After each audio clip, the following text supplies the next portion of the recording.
જિલ્લો કપાસ ઉત્પાદન માટે સમગ્ર ગુજરાતમાં જાણીતું છે, પરંતુ સફેદ સોનાએ ખેડૂતોને રાતા પાણીએ રડાવ્યા છે। જિલ્લામાં કપાસના પૂરતા ભાવ ન મળતા ખેડૂતોમાં નારાજગી જોવા મળી રહી છે અને કપાસ ઉત્પાદન ઉપર ખેડૂતોને પ્રતિમણે 1000નો ખર્ચ સામે એક મણની કિંમત 1400 રૂપિયા કપાસનું વેચાણ થઈ રહ્યું છે, જેને લઈને ખેડૂતોને ઉપજ ખર્ચ જેટલા પૈસા મળતા કપાસ વેચાણ ઉપર નથી, ત્યારે પૂરતા કપાસના ભાવ મળે તેવી જિલ્લાના ખેડૂતો માંગ કરી રહ્યા છે। હવે વીઘે અમારે સાહેબ અમારે ગણીને ખાતર દવા પાણી બધું ગણીને લાઈટ એટલે અમારે અત્યારે કપામાં અમારે મુર્ગા પૈસા નથી થતા।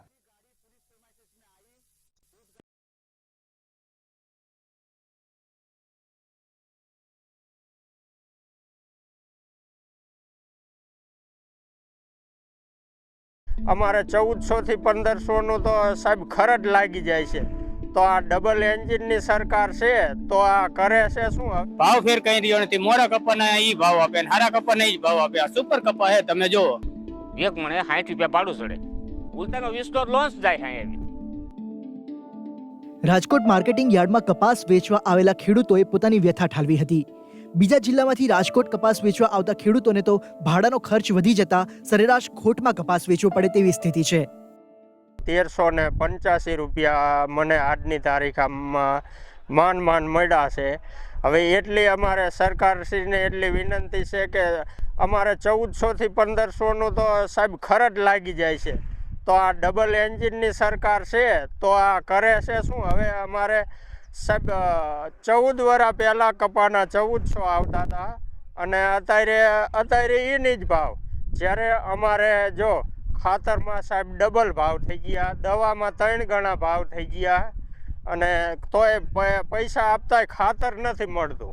ભાવ ફેર કઈ રહ્યો નથી। મોરા કપાના ઈ ભાવ આપે ને હારા કપાના ઈ ભાવ આપે। આ સુપર કપા હે, તમે જો તમારી આશા કેટલી હતી આ વખતે? ગામમાં તો 1475 માં માંગેલો હતો, તો આપણે કીધું એડમાં લઈ જાય કે ભાવ।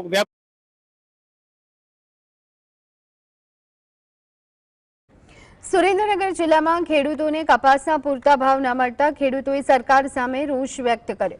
સુરેન્દ્રનગરમાં ખેડૂતોએ મહામુસીબતે કપાસના પાકનું વાવેતર કર્યું, પરંતુ જ્યારે તેઓ વેચવા જાય તો માત્ર 1100 થી લઈ અને 1400 સુધીના જ ભાવ મળે છે। ખેડૂતોની આવક બમણી કરવાના દાવાઓની વચ્ચે હાલમાં ખેડૂતોને 2014માં જે ભાવ મળતા હતા તેના કરતાં પણ અડધા ભાવ મળી રહ્યા છે।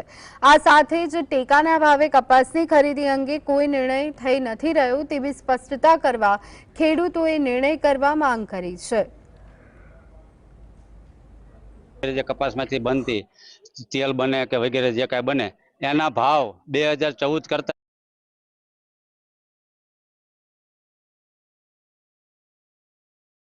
તો તેમ છતાં કપાસના ભાવ હજી અહીંયા તાલુકાના ખેડૂત એવું નક્કી કરીને આવ્યા છે કે હવે જો ટેકાના ભાવથી નીચે હરાજી કરશે ને તો અમારે વાવવું જ નથી, અમારે જેટલું ખાય ને એટલું જ વાવવાનું છે। આ બધા ખેડૂત એવું નક્કી કરીને આવ્યા છે કે 10 વીઘા જમીન હોય તો 5 વીઘાનું જ વાવેતર કરવાનું, બાકી બીજું કોઈ વધારે અમારે કરવાનું હવે હિંમત છે નહીં।